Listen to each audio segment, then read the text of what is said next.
মানে ওনারা কিন্তু সাড়া দিয়েছেন, এটা রিকোয়ারমেন্ট ছিল ডিএম সাহেবের। তো ওনারা আজকে এসছেন, ওনাদের কিছু কিছু স্পেসিফিক রিকোয়ারমেন্ট আছে, সেগুলো যিনি রথের মেনটেনেন্স করছেন ওনাকে বলেছেন, উনি প্রত্যেকটা জিনিস মানে অ্যাকসেপ্ট করেছেন।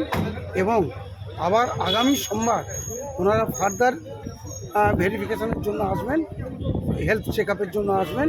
তার মধ্যে যা যা ওনাদের রিকোয়ারমেন্ট সেগুলো আমাদের যারা মেনটেনেন্স করছেন ওনারা কমপ্লিট করে দেবেন। আমরা একটা জিনিসই চাই, সেফটি ওরিয়েন্টেড কোনো ম্যাটারে কোনোরকম কম্প্রোমাইজ আমরা করব না। বলছি দাদা, ওনারা দেখে বললেন ওনাদের প্রাথমিক যে পর্যবেক্ষণ, ওনারাও একটু চিন্তিত। এত দীর্ঘ 200-250 বছরের রথ, অনেক জায়গায় ওনাদের অনেক কিছু রিকোয়ারমেন্ট আছে, সেটা এই শর্ট পিরিয়ডে হয়ে ওঠা সম্ভব নয়। এবছর আমরা যেভাবে ওনাদের ইনস্ট্রাকশন আছে ওইভাবেই আমাদের যিনি মেনটেন্যান্স করছেন উনি কমপ্লিট করবেন।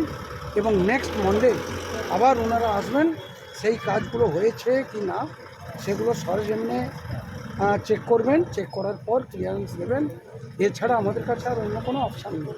কিন্তু ওনাদের আরেকটা প্রপোজাল, যে এত বছরের এত বিশাল রথ, সম্ভবত পৃথিবীতে এত বড় কাঠের রথ কোনো কান্ট্রিতে নেই, ভারতবর্ষেও নেই।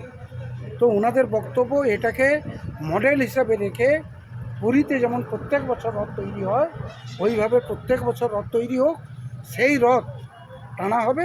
আর এটা প্রতীকী হিসাবে, সিম্বল হিসাবে একে এমনভাবে রক্ষণাবেক্ষণ করা হবে, সংরক্ষণ করা হবে, যাতে সাধারণ মানুষ দর্শনের জন্য আসতে পারেন।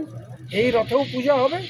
যে রথ ভবিষ্যতে তৈরি করে টানার পরিকল্পনা চলছে, এটা যদি রাজবাড়ি অ্যাকসেপ্ট করে নেন এবং আমাদের রথের যে কমিটি, পঞ্চায়েত সমিতি থেকে শুরু করে গভর্নমেন্ট যদি আমাদের পারমিশন দেন, তাহলে আগামী দিনে আমরা ওই রাস্তায় হাঁটব। কারণ এটা একটা ভীষণ রিস্ক হয়ে যাবে, এত বড় রথের মেনটেনেন্স করা সম্ভব নয়। কারণ এক সময় এই রথের বয়সটা এত ছিল না, তখন কোনো প্রবলেম ছিল না। যেহেতু 250 বছর হয়ে গেছে, সুতরাং এর আমূল পরিবর্তন দরকার। আদারওয়াইজ যে কোনো মুহূর্তে যে কোনো ঘটনা ঘটতে পারে, যেটা আমাদের পক্ষে অত্যন্ত বিপজ্জনক, এবং সেটা আমরা চাই না। এই বছর চলার কোনো অসুবিধা হবে না, আমরা প্রিকশন নিয়েই করব। এবং যে সার্কুলার দেওয়া হবে সেটা আমাদের সবাইকে মানতে হবে।